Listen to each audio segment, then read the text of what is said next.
Hi everyone, it's an honour to be here with you with this virtual dialogue for our El Emergente series, which is highlighting emerging stories, histories and ideas between Australia and Latin America. My name is Erin Watson-Lynn and I'm the chair of the Australia LATAM Emerging Leaders Dialogue, and I'm also joined by Rutilo, who is our Director of Communications and Steering Committee. Today we are delighted to be joined by His Excellency Brett Hackett, who is the Australian Ambassador to Australia, Paraguay and Uruguay. We met Brett last year at the first Australia LATAM Emerging Leaders Dialogue, which he very kindly hosted for us at his residence, and we really appreciate all of that effort that you went to at that time last year when we could travel across to Argentina. So thank you very much, Ambassador. It's really great to have you here with us today. Pleasure to be here. Thanks, Erin. So, Ambassador, you have been in Buenos Aires now for about a year and a half, if I'm right. A little more, yeah. A little more now. The time has gone quickly.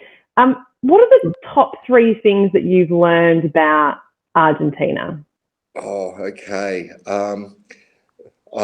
It's a country that never ceases to amaze me. So let me say that at the outset. I'm learning things every day.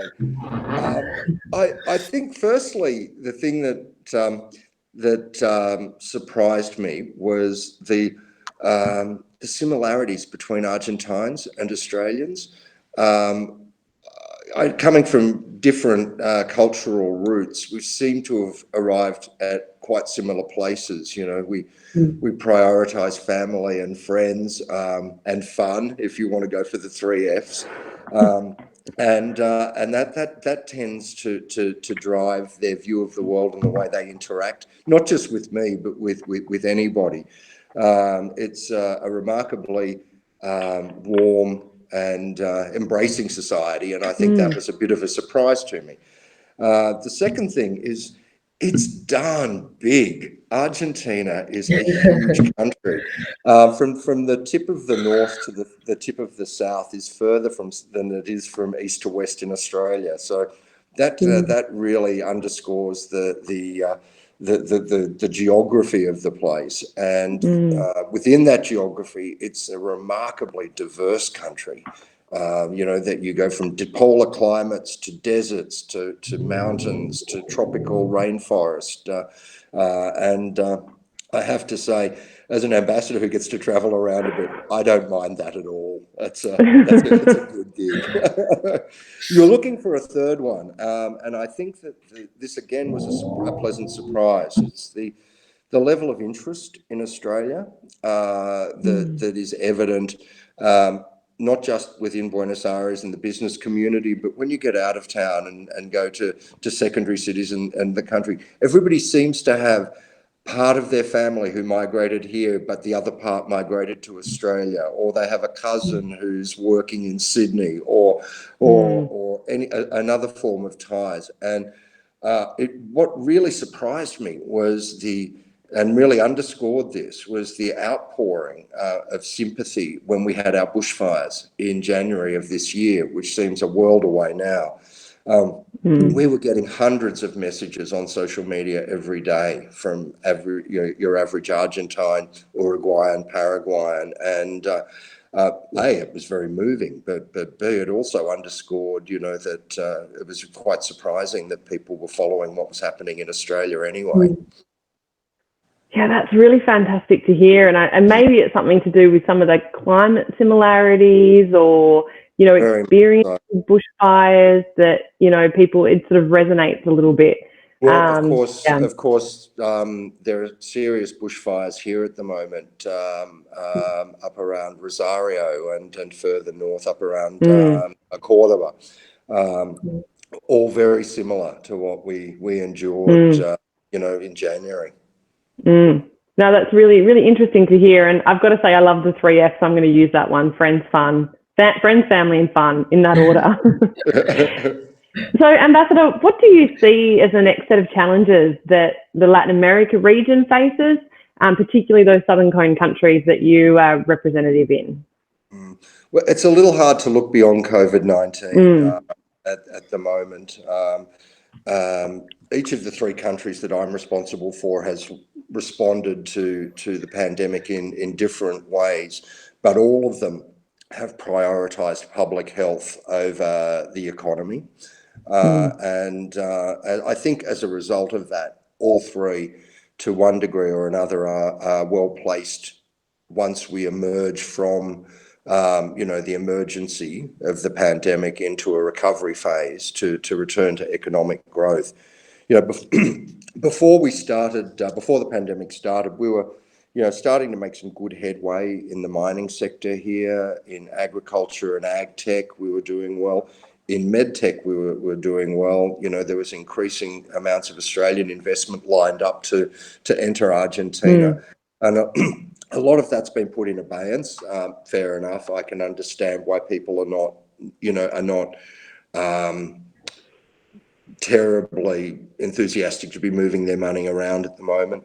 But I think it all sets a good foundation for when things return to normal.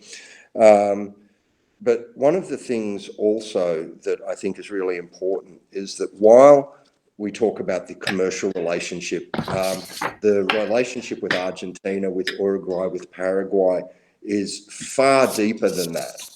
And in many respects, the economic relationship is secondary or subordinate to the decades of cooperation that we've had with these countries in multilateral forums. And obviously, even during the pandemic, work can continue in working closely with these countries in multilateral forums. So, for example, in the World Trade Organization, we're continuing to work extraordinarily closely with all three countries, including in the Cairns Group. This year has been an extremely intensive year on the disarmament front, and we've been working really closely with Argentina there. We're collaborating extremely closely on Antarctica and environment issues. And of course, they're 100% like-minded with us on so many social issues, which we work with them on in the United Nations, including gender issues, LGBTI rights. In many respects, while we can express frustration that the pandemic has put a bit of a brake on the economic relationship for the time being, I think it's extremely pleasing to see that this like-mindedness will find a way through, irrespective of global conditions. And I can tell you the work that we've been doing with Argentina has been intensive in the multilateral sphere. And that is an area that a lot of people don't know about. I represent Australia in one of the G20 engagement groups and came to Argentina as part of the G20. But even ongoing, the sort of natural relationship that forms between Australia and Argentina and other Latin American countries as well.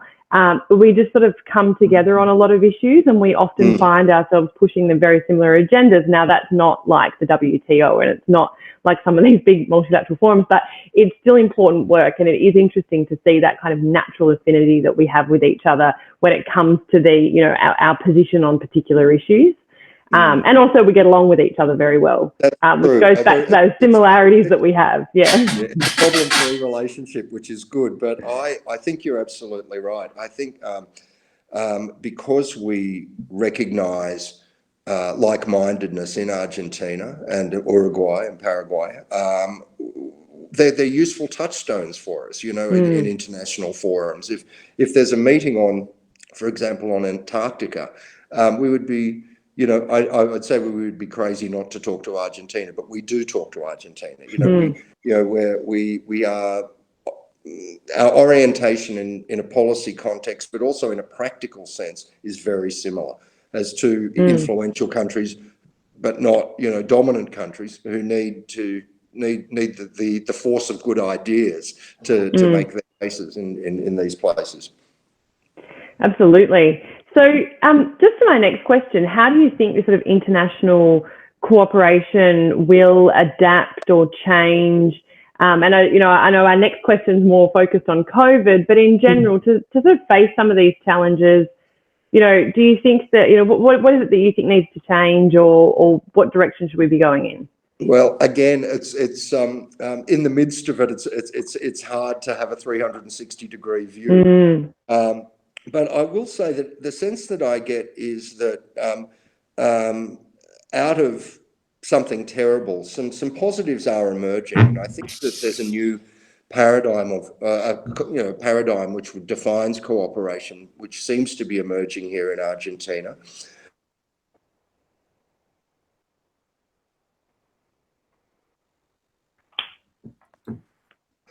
The search for a vaccine, but clearly the science basis for these sorts of things crosses borders and demonstrates the interconnectedness of the global community, where if scientists aren't working on a particular vaccine, certainly then countries like Argentina are working on testing the vaccine for particular companies. So I think it's very hard to define the way that it will go forward, but I think that now there are pathways established as a result of the pandemic, which will, if people are wise and choose to use them, will form conduits for closer collaboration going forward.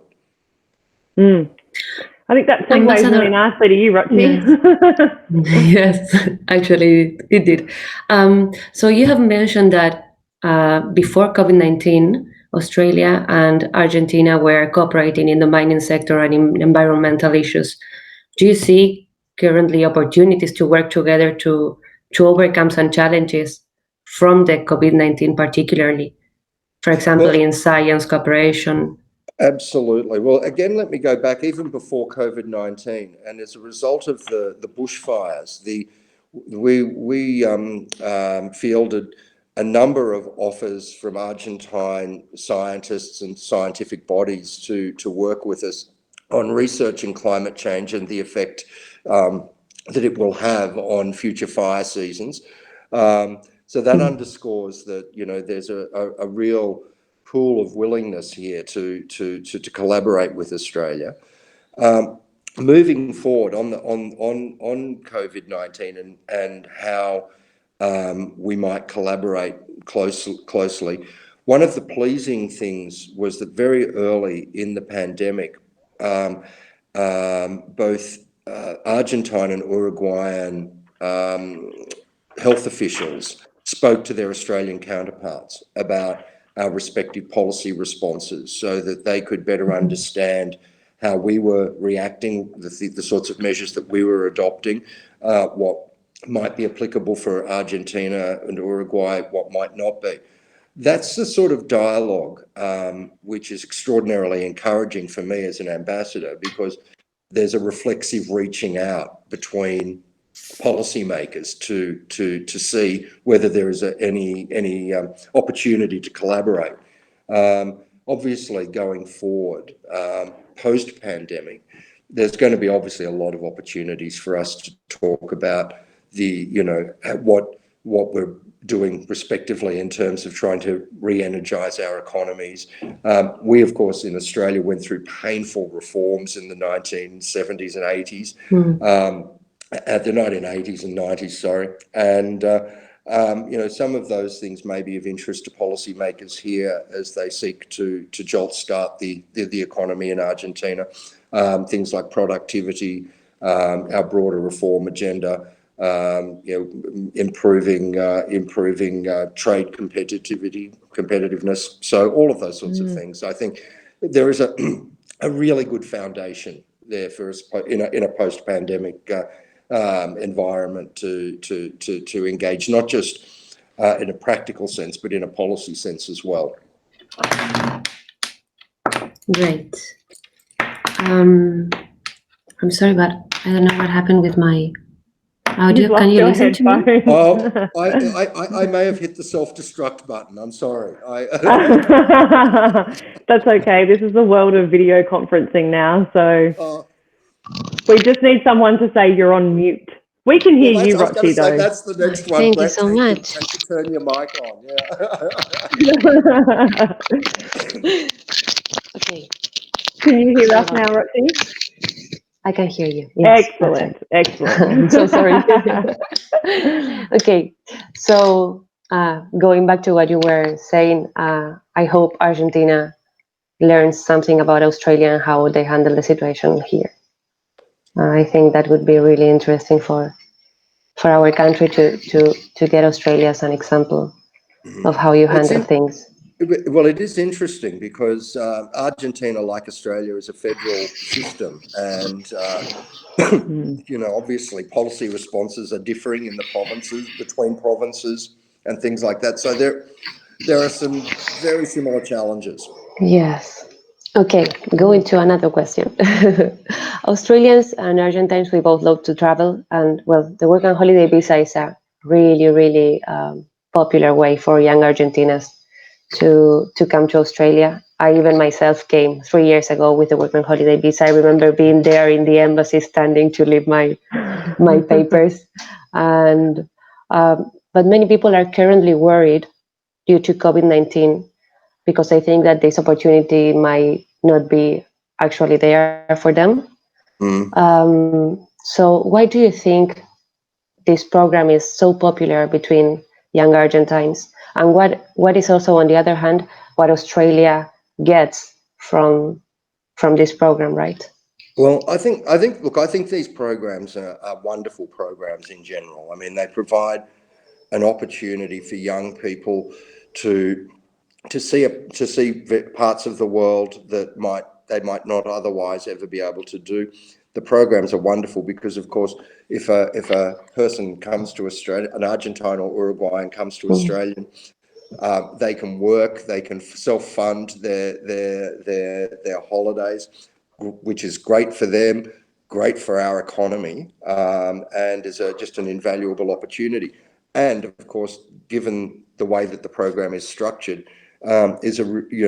young people are encouraged to go and spend time in regional Australia if they want to spend more time in Australia. So, as somebody from regional Australia, I can tell you that's a wonderful. Me too.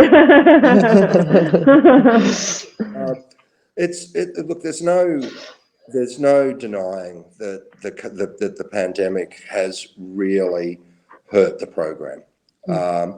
The practicalities are such that that people just can't travel to Australia at the moment. Not only out of here with a lack of flights, but with the arrival caps in Australia, it's extraordinarily difficult. One of the priorities that I'm going to face, and I will take this head on after travel restrictions start to ease up, is rebuilding the program, because I realise that there are a number of young Argentines and Uruguayans who had planned to be in Australia right now, and because of circumstances were not able to travel. So it's going to be a high priority for me, because I personally think it's one of the most important public diplomacy programs that we have. It's public diplomacy one-on-one. Every young Argentine Uruguayan that goes to Australia is shaping Australians' views of this place, and indeed, every person that they meet is forming their views of Australia. One of the other challenges that when things start to ease up is encouraging more young Australians to take advantage of the program and come here. Traditionally, there hasn't been a huge uptake, and I honestly believe that people have been scared off by a lack of Spanish. But I could not think of a better place to come than Argentina or Uruguay. It's a great place to learn, because there's not a lot of English. You have to put up with the Rio Platense accent if you come to Buenos Aires. Exactly, yes. But I think that as Spanish is increasingly taught in universities and high schools in Australia now, it's going to make that decision for young Australians to come here and participate in the program a lot easier going forward. Great. Yes, I think that would be amazing. The program is such a beauty. I mean, we are all so thankful for having this opportunity from the Australian government, because it's really, it opens your minds. It invites you to embrace like the unfamiliar and come to a completely, a different country that, on the other hand, you find a lot of similarities. So yes, I think that it's if you're going to travel to, if you're an Argentine who's going to travel to a completely foreign culture and live there for a year, gee whiz, Australia's not a bad option. Not at all. As I said it right at the start, the similarities are amazing. Yes. And I think you've touched on a really good point there as well, Brett, about the fact that Australians don't uptake to go across to Argentina. And that was something that really struck us when we decided to set up this dialogue, was that a lot of Australians aren't aware of the opportunities that are available in Argentina. So not only working holidays, but you can go and study at a top 100 university in South America and learn Spanish. And whereas we tend to think a lot more about the US or Europe or other places rather than our friends in South America. So I think it's actually really interesting. It's something that we always wanted to do with this dialogue as well, is how do we actually start to sell South America and South American countries to Australians? Because, you know, the talents that is there, the ideas that are there, the startup ecosystem, the energy, it's, you know, I think to rival some of the great cities in the world. Oh, can I just say, I mean, I think, I may stand corrected, there are 6 or 7 unicorns that are based here in Argentina.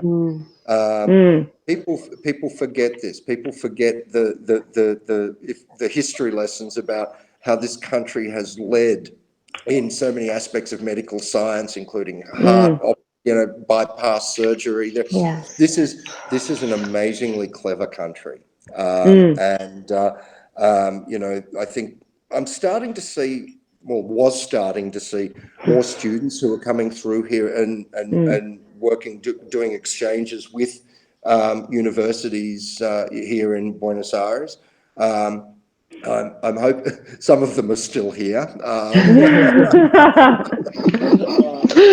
I'm very much hoping, though, that those sorts of good news stories arising from their experiences will do a lot to promote that sort of exchange, but including the option of work and holiday. Yes, the family, friends and fun thing again. So, Ambassador, our final question. You hosted our dialogue last year, which again, we are very grateful that you did. It really helped us to kickstart the work that we were trying to do. I'm curious, why did you do that? What did you see in the next generation of young Australians and Argentines in particular who participated when you decided to host that for us? Well, look, let me say at the outset, Erin, we were honoured to participate in that. It was an extraordinary experience to see so many talented young people sitting around a long table, exchanging views, not even agreeing amongst themselves. I hate. No, very enthusiastically. But we live in a world that is just, the technology, the innovation is progressing so rapidly, and those young people are often in large part responsible for generating and driving that innovation and technological change. So it makes very good sense that they should have a voice in how that is applied to their own futures. You know, they understand new technologies. They understand how those new technologies can be applied in practical ways to the way they live. And so consequently, they not only deserve a voice in the discussions about those sorts of issues, but they deserve a loud voice in them. But also, you know, the younger generation in Argentina, I can comment on, and Australia too, I think. You know, they're inheriting a world with a lot of intractable problems. You know, where people from my generation have had a crack at solving them and have failed to do so. And so I think the fact that we're providing a forum for younger, fresher thinkers, people who can come up with innovative ideas, innovative approaches, new perspectives on some of those intractable problems, it has to be a good thing, you know, because as any policymaker will tell you, there's value in the diversity of views that are expressed before you choose a path. I think traditionally younger people have been less willing or perhaps less empowered to venture their views on some of the major preoccupations of the day, whether they be local, regional, national, or global. And certainly I think that was a function of my generation. Whereas these days, and anybody that sat around that table will see the amount of critical thought, the amount of intellectual firepower that was brought to bear on any number of issues. Also underscoring, as I said, the diversity of views. There's by no means do young people speak with a single voice, but they speak with an increasingly important one. And you know, it's forums such as the one that we hosted here that provides an opportunity for them to speak. And I think it's incumbent on people like me to listen. Yeah, I really like how you say it's about carving out a space for young people to actually have their voices heard and to be able to use their voice, because they're so, you know, the creativity and the problem solving nature really does come through. And I find one thing about working with, excuse me, Argentina in particular is that energy, and like they're not afraid to put forward their views and ideas for fear of what someone else might think, or, you know, it all comes out on the table. Sometimes and too that's much. a really positive thing. Pardon? Sometimes too much. I mean, I think there's no question at all that Argentine society encourages, you know, not adversarial expression of views, but certainly you don't hold back. You don't hold back if you don't agree. And I think that's something, excuse me, that Australians can learn as well from working with Argentines. And you know, anyone who goes out from Australia and works with the rest of the world, you see how people approach things differently. And, you know, there are different regions where that kind of forum is difficult because people aren't empowered to have a voice. They're not necessarily supposed to bring that forward, particularly as young people. There is still very hierarchical societies, even though often the young people are the dominant demographic. So it's, you know, I think that's one of the great things, again, about working with the Latin America side, is that we can all just sort of jump in and have those conversations very easily. It's very hard to keep things to schedule, though. Well, you know, it's more in hope than in anticipation when you put these things on. That's right. But I have to say, if you're going to suffer a fault in some of those things, it's far better to have people running long than sitting there, you know, with the crickets chirping and people not saying anything. You'll never have a function like that in Argentina. I could not agree more. Well, Ambassador, thank you so much for your time today. We are very grateful. This is really interesting, and I think, you know, these things are just the beginning of a conversation, and we look forward to putting this out there for people to see and hopefully start thinking about some of these ideas for themselves as well, particularly as we emerge from the COVID world.